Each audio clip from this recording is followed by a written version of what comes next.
Bonjour à tous et à toutes et bienvenue sur SCG Vanguard. Donc après entre guillemets, performance sur le deck profile, on va cette fois s'attaquer au deck profile d'un des decks d'Hakim. Ouais, donc alias Arima sur le forum Cardfire Rebirth. Donc aujourd'hui, suite de présentation donc deck profile sur Angel Feather sur les grandes célestiales. Donc célestial, donc un archétype qui m'a superbement intéressé. Du coup, on va commencer donc par les triggers. Donc je vais essayer d'aller un peu quand même plus vite. Bien que d'abord le starter quand même a d'abord la priorité. On va quand même parler du starter il me semble, je pense. Donc le starter, en fait, bon je connais pas le nom, c'est Punctule Célestial Gadriel. Donc starter à 5. Je connais pas le nom du starter. Écoute, j'ai 20 decks, j'ai plein de starters, ça suffit.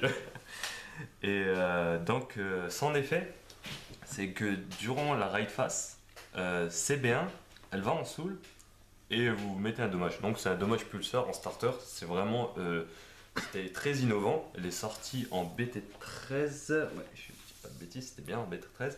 Donc c'est vraiment la seule Forerunner, parce que oui, en plus c'est une Forerunner, qui permet justement de faire office de dommage pulseur. Donc on connaît d'habitude dommage pulseur, c'est soit des gradins ou deux, et là ça veut dire que elle a ses petites particularités. Donc pour mon point de vue, c'est l'une des deux meilleurs starters dans le Célestial. L'autre, il me semble que c'est Peniel, mais Peniel pour moi, dans ma structure à moi, j'ai envie de dire Gadriel a bien plus d'efficacité en fait. Voilà. Donc les fameux 4 crits version célestiale, qui est très joli. Le heal en 4 fois, parce que c'est fort, surtout quand tu fais rager des gens quand tu heal au 6ème. Petite dédicace à Benji. Ouais. Et du coup, donc 4 draw trigger encore archétype célestial. Donc là où on sort un peu en dehors du contexte, c'est que c'est deux autres draw trigger, mais cette fois-ci qui ont un skill qui s'active en dommage zone. C'est un actif, donc en main phase, vous passez cette carte à face recto en face verso et vous pouvez donner 3000 au Vanguard si je dis pas de bêtises, et c'est exact. Voilà. Et 2 stand trigger. Donc pourquoi 2 stand trigger? Alors qu'on me dit souvent bah non, je joue Secret, c'est fort et tout. Bah écoutez, moi j'ai essayé avec 2 archétypes célestials de stand trigger. Et c'est là où on s'entend le moins, que c'est là où ça fait le plus mal en fait. Et donc je vais un peu parler du reste pour un peu justement montrer pourquoi 2 stand trigger dans ce deck.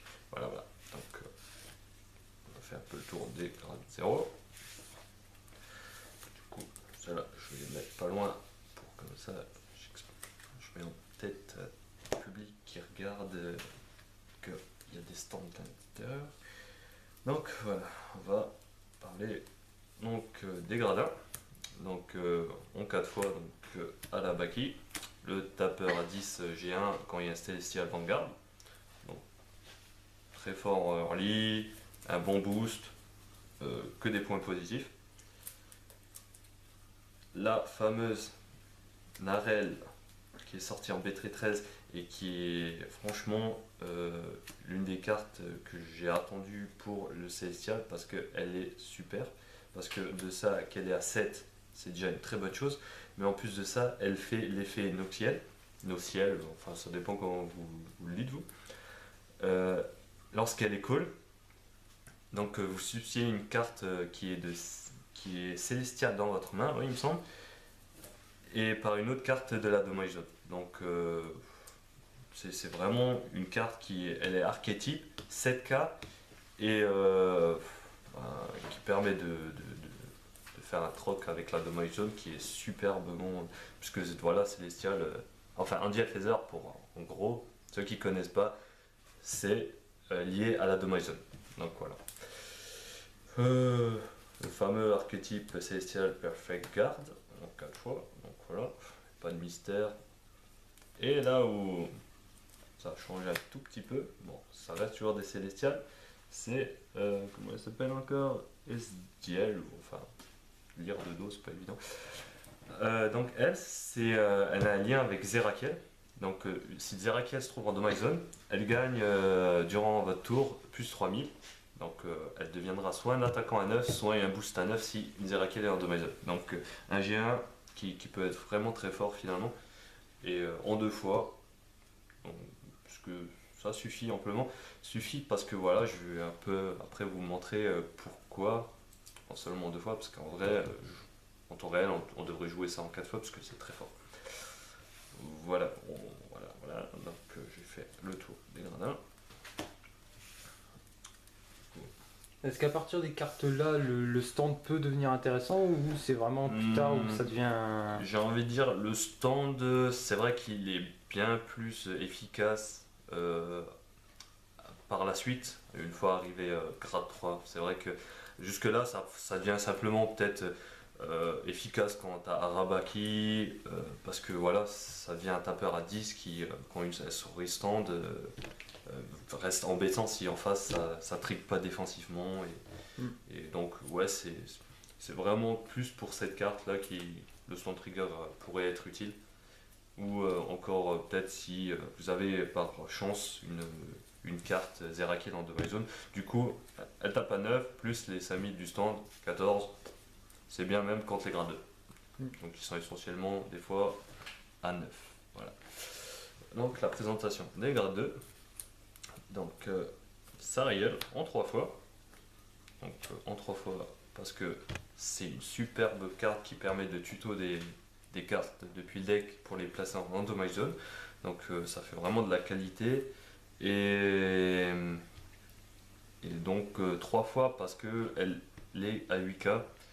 C'est pas fameux et son skill ne s'active que lorsqu'elle est placée en rearguard. Donc ça aussi, essayez au maximum de la placer en rearguard et de bénéficier donc de son effet et d'aller chercher donc, les cartes que vous avez essentiellement besoin. C'est des cartes que je vous présenterai, donc c'est plus des grades 3 que je mets essentiellement dans la Domain. Donc le fameux tapeur à 12, archétype célestial, donc en 3 fois. Donc ça aussi c'est très fort, en 4 fois ça pourrait l'être. Après ça dépend pour vous si vous voulez jongler entre les deux pour être soit plus un tapeur, donc plus de ratio au niveau du tapeur à 12, ou si vous voulez maximiser vos chances d'aller chercher le tuto dans des cartes, donc jouer plus sérieux. Bon, moi j'ai fait un équilibre entre les deux. Et là où encore une carte qui apparaît en BT13 en double rare, très très belle, son feuille est franchement très très jolie, c'est donc Daniel. Daniel qui a un effet qui s'active lorsqu'une carte, lorsqu'elle est en Domain Zone et qu'une carte va en Domain Zone, vous payez le coût donc d'un CB1. Donc c'est je pense que c'est un archétype quand même célestial, donc c'est un ni spécial counter blast. Dans le cas là, j'ai envie de dire, il y a de grandes chances que j'y arrive.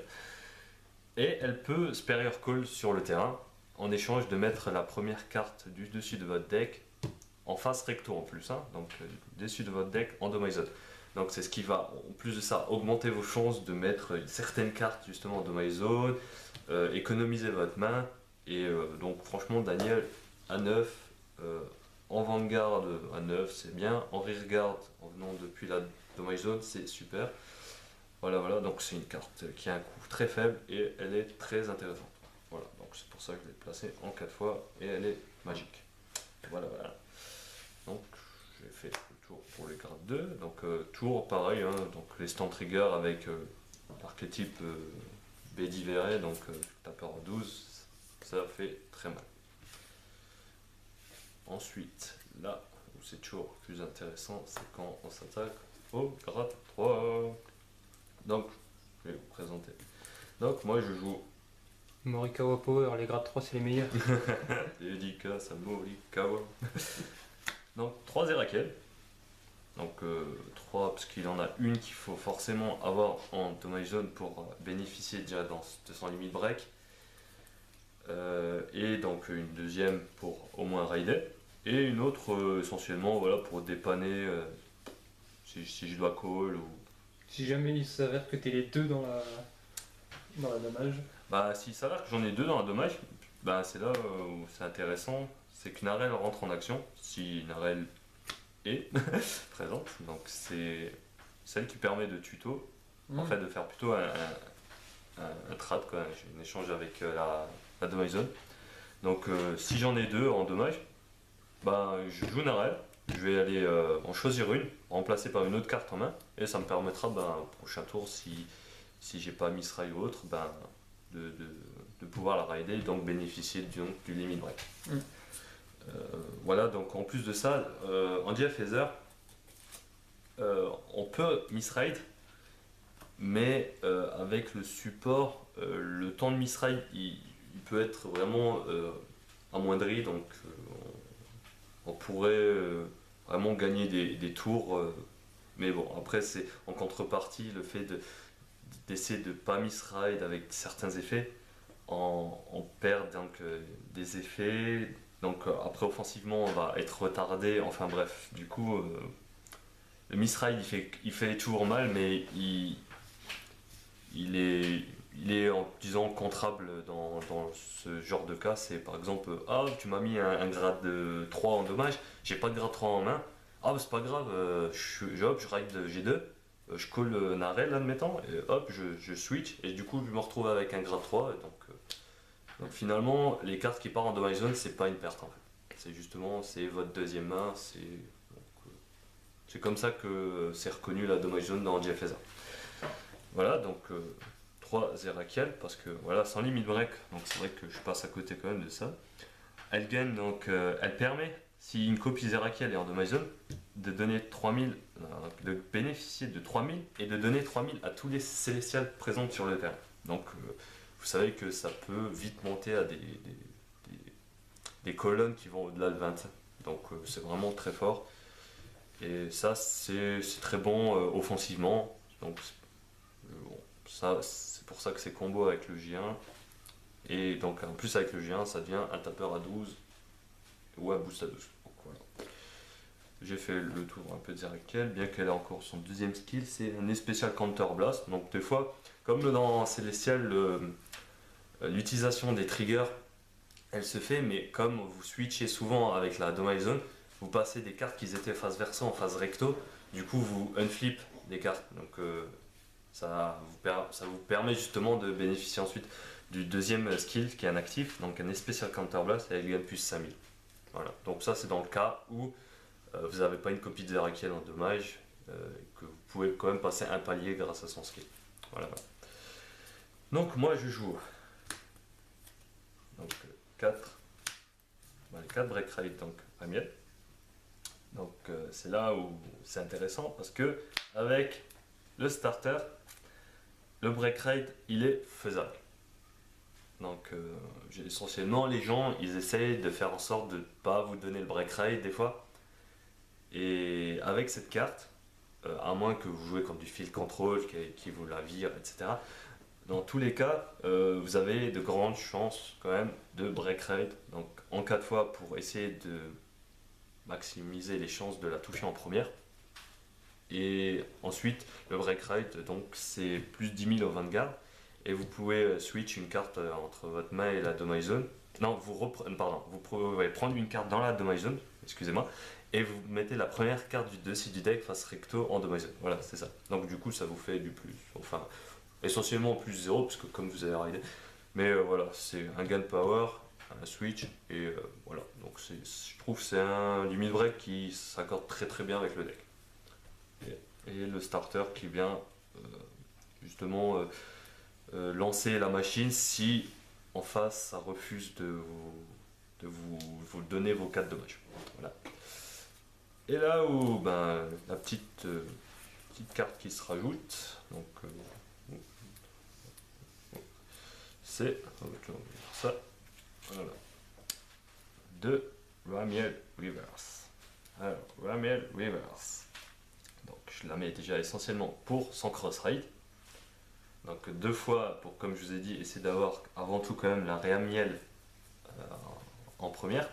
Ensuite, essayer voilà, d'avoir la cross-raid. Et le deuxième effet, donc en 2 fois déjà, parce que le deuxième effet, pour qu'il soit au maximum de ses capacités, elle vous demande justement une copie donc, de Ramiel Reverse en dommage pour permettre, donc c'est un actif, de vous lock 2 unités, donner plus 5000 à toute l'affront, et si vous avez justement une copie de Ramiel Reverse en dommage, vous enlevez une carte de la dommage zone adverse et vous la placez en drop, et votre adversaire choisit une unité rearguard sur le terrain et doit se la mettre en dommage zone. Donc le bon point, c'est que ça fait un field control en face avec un Célestial, c'est pas mal. Donc c'est un actif, vous pouvez le faire jusqu'à 2 fois maximum dans un match, durant votre tour. Et le point négatif, c'est que si en face votre adversaire a que des dommages en face verso, du coup comme ça, parce que moi des fois aussi j'ai du mal avec le recto verso, donc une fois qu'il a utilisé des counter blasts, admettons, le hic c'est que vous devez lui enlever une carte et que lui il va devoir s'en mettre une mais face recto, du coup il va regagner voilà, des counter blasts un peu grâce à votre effet. Voilà, c'est vraiment, je trouve, le seul hic du deck. Mais sinon voilà, donc plus 5000 à l'affront. Si vous le faites 2 fois, donc ça fait que vous avez au maximum donc, un rearguard et votre vanguard qui passe plus 10 000, donc c'est très intéressant. Et donc voilà pourquoi alors, les stand trigger par rapport à Ramiel Reverse. Donc une fronde qui gagne du power up, attaquer avec le rearguard, puis ensuite un stand qui tombe durant le drive check, ça fait une attaque en plus qui est assez forte. Voilà. C'est vraiment juste pour ça un peu. Donc c'est très situationnel parce que certes c'est 2 stand trigger. Et voilà. Donc c'est pour cela que j'ai. Et après bon c'est aussi pour Zerakel parce que de ce côté-là, Zerakel aussi, elle permet au rire d'avoir du power up, donc taper fort. Voilà, c'est plus pour ça. Et voilà. Donc je disais que j'avais joué 6 draw trigger. Pourquoi 6? Ben j'essaye voilà de maximum de bénéficier des draw triggers pour avoir ce qu'il me faut en main. Et voilà, donc après je vais encore y réfléchir peut-être pour le ratio de trigger, mais je pense qu'il est correct encore comme ça. Voilà, donc bon, j'ai fait un peu le tour du pourquoi, du comment, enfin, il me semble. Et voilà, donc c'est le deck Angel Feather archétype célestial, ma version à moi, où j'ai mixé donc Ramiel et Zerakel. Voilà. Donc, si tu as des questions. Bah après justement tiens pour faire l'analogie avec la présentation de mon Nova, est-ce que tu considères que le tien est le mien donc est budget et facile à jouer, est-ce que tu considères le tien comme plus cher et plus compliqué à jouer, ou est-ce qu'il est vraiment lui, tout aussi facile d'accès? Non, c'est vrai que c'est l'un des défauts du deck, justement, si vous voulez le faire, c'est que les cartes essentiellement sont assez coûteuses parce qu'elles ont déjà les break raid qui, je pense, sont quand même encore chères, peut-être. Zerakiel, peut-être qu'il y a encore un coût parce que c'est vrai que c'est bon limite break. À la rigueur, peut-être encore la Ramiel Reverse. Donc, si vous voulez plus orienter alors du coup sur un deck spécialement sur Ramiel. C'est vrai que bon, Perfect Guard signifie coup par contre aussi, parce que c'est les Perfect Guard archétypes, voilà, donc, parce qu'il en existe d'autres, donc un peu moins cher, mais du coup ça peut pas vraiment. Bon voilà, moi je me risque pas trop, j'ai pris les archétypes, voilà. Mais sinon, dans le cas là, si c'est vrai que. Bon après, moi, au moment où je l'avais fait, c'est vrai qu'il m'a coûté plutôt cher.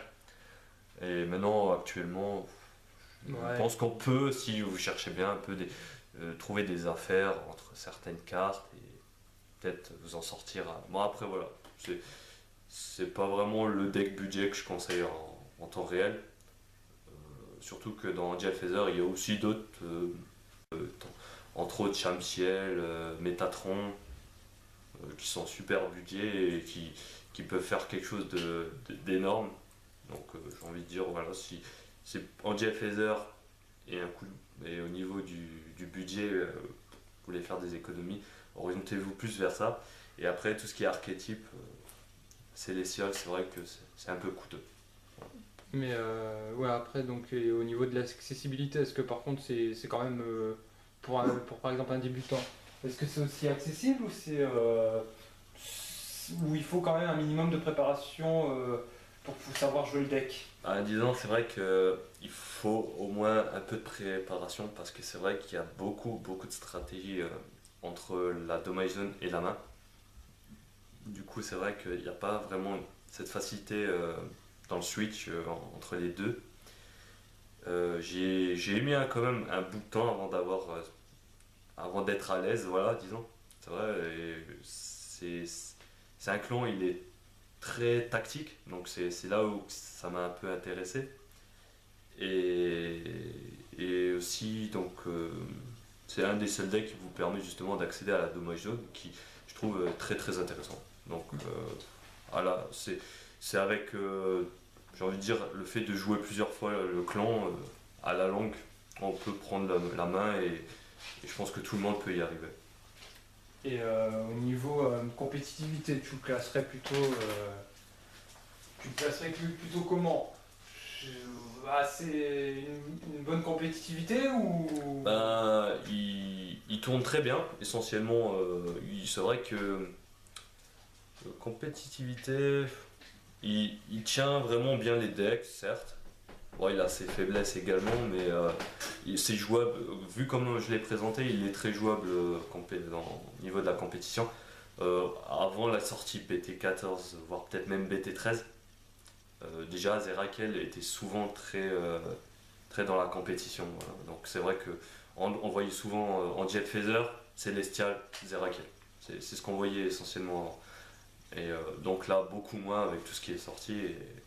Mais ça reste quelque chose encore de jouable et de fort. Voilà.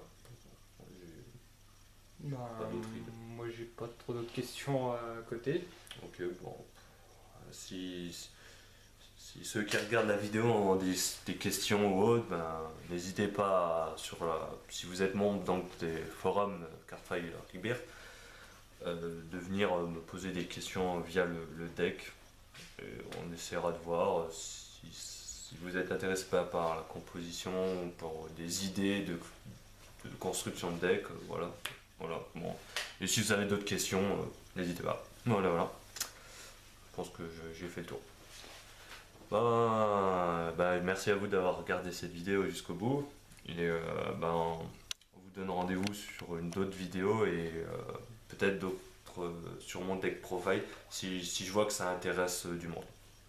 Voilà. Sur ce, je vous dis bonne journée à tous et à la prochaine. Allez, bye bye. Ciao ciao.